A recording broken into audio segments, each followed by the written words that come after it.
নমস্কার সকলকে, আমার চ্যানেলে আপনাদের অনেক অনেক স্বাগত জানাই। আজকে আমরা একটা খুব সহজ রেসিপি বানাবো, সেটা হচ্ছে কুরকুরে ভেন্ডি ফ্রাই। এটা বেশ খেতে চটপটা হবে এবং কুরকুরে বেশ একটা ক্রাঞ্চি ভাব থাকবে। খুব সামান্য উপকরণ লাগবে: ঢ্যাঁড়স বা ভিন্ডি, লাগছে নুন, লঙ্কার গুঁড়ো, সর্ষের তেলের পরিবর্তে আপনারা সাদা তেলও ব্যবহার করতে পারেন, আমচুর পাউডারের পরিবর্তে আপনারা চাট মশলাও ইউজ করতে পারেন। আপনারা যদি ঝাল পছন্দ না করেন সেক্ষেত্রে আপনারা লঙ্কার গুঁড়োটা কিন্তু অ্যাভয়েড করতে পারেন। আমি এখন গ্যাস জ্বালিয়ে নেব। গ্যাস জ্বালিয়ে আমি আমার কড়াইটা চাপিয়ে দেবো এবং আমি সর্ষের তেল ব্যবহার করছি।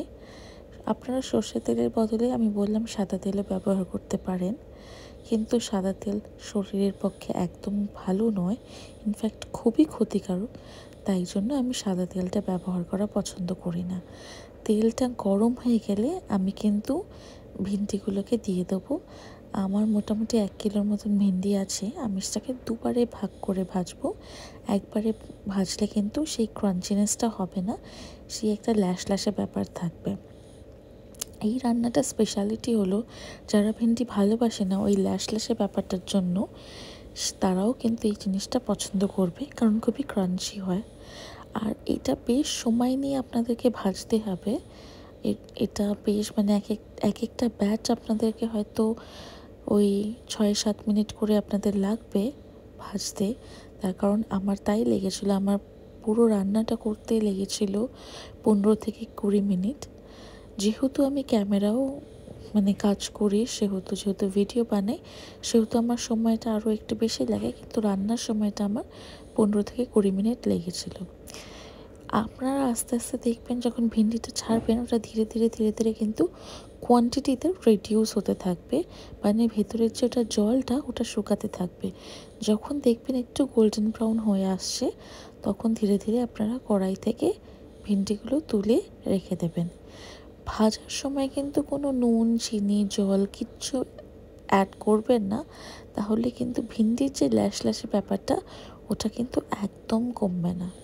তো সেক্ষেত্রে আমি আগে ভালো করে ফ্রাই করে নেব, তারপরে যা মশলা মেশানোর আছে সেগুলো একদম লাস্টে মেশাবো। প্রথম ব্যাচ ফ্রাই হয়ে গেছে, আমি ধীরে ধীরে এখন একটা হটপটে তুলে রাখবো এবং আমি হটপটের ঢাকনাটা কিন্তু খোলা রেখে দেবো। তার কারণ ঢাকা দিয়ে দিলেই কিন্তু ভিন্ডির যে ক্রাঞ্চি ভাবটা ওটা চলে যাবে এবং ভেপারে পুরো ব্যাপারটাই কিন্তু নেতিয়ে যাবে। এখন আমি সেকেন্ড ব্যাচ ফ্রাই করছি। এটাও বেশ আমার 15 পুরো রান্নাটা যেহেতু 15 মিনিটস লেগেছে, সেহেতু এটাও আমার ভাজতে বেশ 7-8 মিনিটস লেগেছে।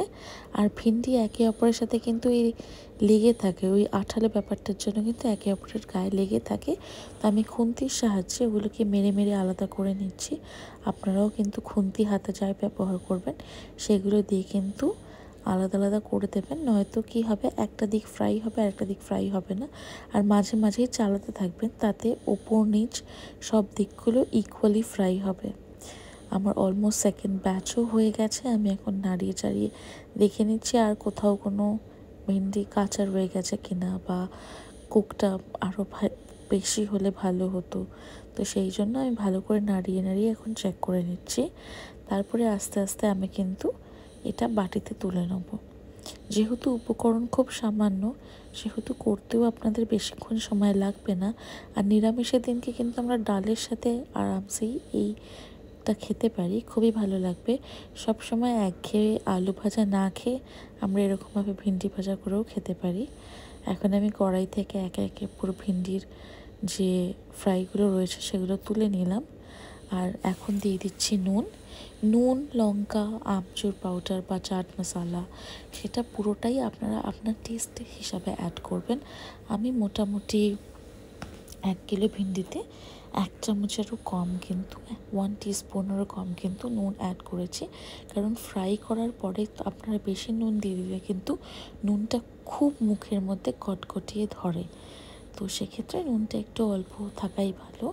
তারপর লঙ্কার গুঁড়ো দিয়ে দিচ্ছি, আর যেহেতু আমচুর বা চাট মশলা দেবো সেটার ভেতরেও নুন থাকে, তো নুনটা একটু কম করে দেওয়াই ভালো। এখন তারপরে হাতের সাহায্যে আমি মিশিয়ে নেব। আপনাদের বাড়িতে যদি হাত দিয়ে না মেশাতে চান, আপনারা চামচ দিয়েও এটাকে মিক্স করে নিতে পারেন। এই খুব সহজ রেসিপি আজকে আপনাদের সাথে শেয়ার করলাম। নিশ্চয়ই জানাবেন কেমন লেগেছে রেসিপিটা, আর বাড়িতে ট্রাই করে আপনি আমাকে কমেন্ট করবেন। আর ভালো লেগে থাকলে লাইক করবেন, চ্যানেলটাকে সাবস্ক্রাইব করে নেবেন প্লিজ। আর আমার ভিডিও দেখার জন্য আপনাদের অসংখ্য ধন্যবাদ। কমেন্ট করে জানাবেন আর কী কী রান্না আপনারা দেখতে চান। আমি নিশ্চয়ই ট্রাই করব বাড়িতে বানানোর এবং আপনাদের সাথে রেসিপি শেয়ার করব। এবং আজকে এই পর্যন্ত, পরবর্তী ভিডিওতে আবার দেখা হবে।